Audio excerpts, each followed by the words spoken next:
Hi friends, welcome to our channel D2 Recipes and Remedies. இன்னைக்கு நம்ம பார்க்க போகிறது ஒரு டெண்டர் கோகனட் கீர், ஒரு டெசர்ட் ஐட்டம். எப்படி வந்துட்டு ரொம்ப ஈஸியாக ஒரு 5 மினிட்ஸில் செஞ்சிடறதுன்னு தான் பார்க்க போகிறோம்.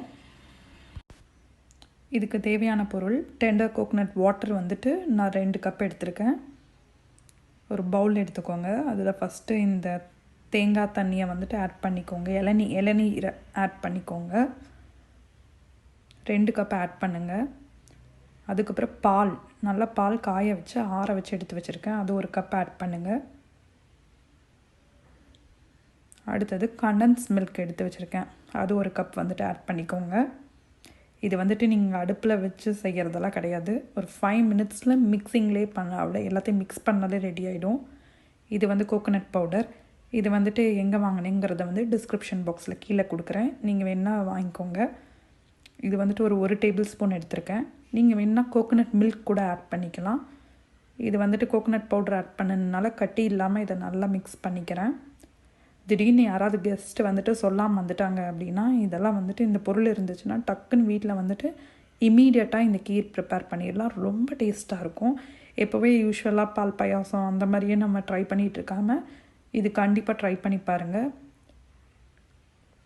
இப்போ வந்துட்டு நான் இளநீரோட அந்த தேங்காயை வந்துட்டு சாப் பண்ணி வச்சுருக்கேன், அதையும் இதில் ஆட் பண்ண போகிறேன். கண்டிப்பாக இது மஸ்ட்டுங்க, இதை கண்டிப்பாக ஆட் பண்ணணும். ரொம்ப முத்தின தேங்காயாக இருக்கக்கூடாது. இப்போ நல்லா மிக்ஸ் பண்ணிடுங்க. அவ்வளோதாங்க, இந்த கீர் வந்துட்டு ரெடி ஆகிடுச்சு. இதை வந்துட்டு நீங்கள் சர்விங் பவுலுக்கு மாற்றிடலாம். இது வந்துட்டு ரொம்பவே ஈஸியாக செய்யக்கூடியது. நீங்கள் கண்டிப்பாக ட்ரை பண்ணி பாருங்கள், ரொம்பவே டேஸ்ட்டாக இருக்கும்.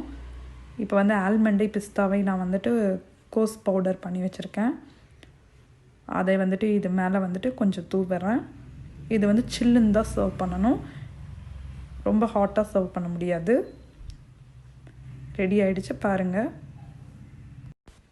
கண்டிப்பாக ட்ரை பண்ணி பார்த்துட்டு எப்படி இருந்துச்சுன்னு கமெண்ட் பாக்ஸில் கமெண்ட் பண்ணுங்கள். இந்த வீடியோ உங்களுக்கு பிடிச்சிருந்தால் லைக் பண்ணுங்கள், ஷேர் பண்ணுங்கள், சப்ஸ்கிரைப் பண்ணுங்கள். மறக்காமல் பெல் ஐக்கானை கிளிக் பண்ணுங்கள்.